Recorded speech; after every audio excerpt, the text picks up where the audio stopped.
Make sure you start by having your vocab sheet in front of you. I've got all of the different types of variation with examples laid out here for you.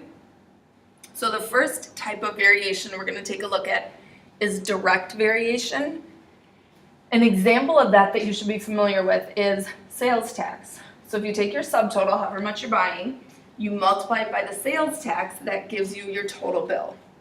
So you'll see the equation written as either y equals kx, or sometimes it can be a power of x, y equals k times x to the n. Inverse variation is when one piece goes up and the other goes down. So if you think about the sales tax, your subtotal and your total bill, the higher your subtotal, the higher your total bill. They increase together. That's direct variation. Inverse variation is y equals k divided by x. So as x gets bigger, y will get smaller, and vice versa. An example you may or may not be familiar with is that the longer your guitar string, the smaller the frequency of the vibration. And I just put the constant of variation there because it depends on what type of guitar string you have. And finally, we have joint variation, y equals k times x times z. This is when you have three or more items that change together. So for example, one you should be familiar with, the volume of a cone equals pi, which would be your constant of variation in this case, times the radius squared, so that's going back to the fact that direct variation can have a power, times the height. And again, I've got that note down there that k is the constant of variation. We're going to start off by looking at direct variation. And another example you should be familiar with is paying taxes. So the amount of tax that you pay increases the more you earn. So a person who earns $50,000 per year ended up paying $3,525 in state taxes in the state of Minnesota. So what percent, or what exactly is the income tax that they paid? Well, the amount of tax equals the income tax, or the percent, so I'll just use k because that's our constant of variation, times income. So in order to solve for the constant of variation, we divide both sides by 50,000, and we end up with 0.0705 as our constant of variation. What that means is that the sales tax is 7.05%, which is actually true. I looked it up. In Minnesota, we actually have a graduated income tax bracket, so the more you earn, the higher the percentage. This is kind of for the average person. I think it's between about 25,000 and 75,000 people pay 7.05%.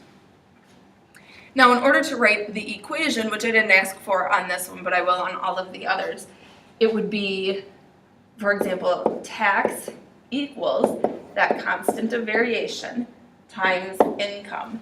T and I are variables that I never use because they're hard to work with, but they represent what we're talking about in this case. Part B, using that constant of variation we just found, how much would someone making $75,000 in income pay in taxes? So what we're looking for are the taxes, and the income is $75,000.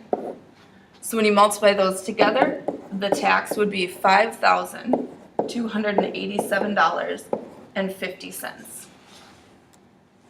One more direct variation equation, and this time it's a ball rolling down a hill.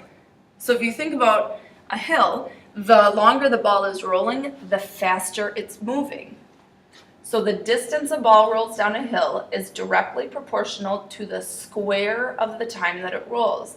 That square is taking into account the speed that it picks up as it rolls. So we know that during the first second, the ball rolled 8 feet. First, we're going to find that constant of variation, and then we're going to use it to write an equation.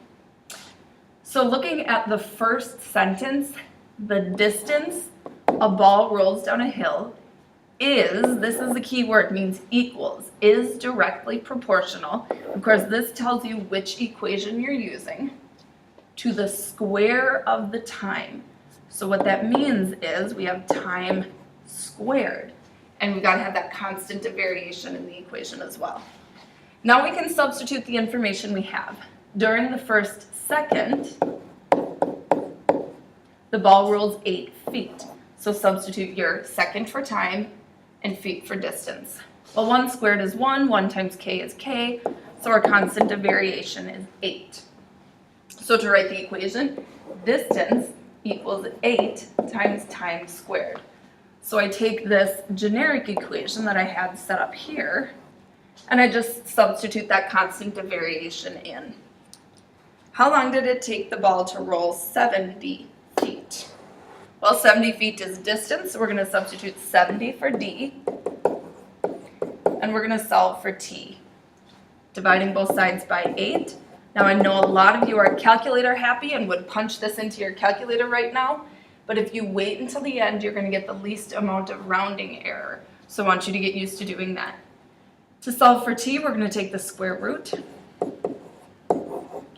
And normally I would have you give this to me in simplest radical form, but it really doesn't make sense to say the square root of 78th time seconds. That's not how we talk. We talk in decimals when we talk about seconds.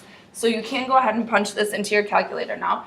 Make sure you use parentheses around your 70 divided by 8. You want the order of operations to be the division before the square root.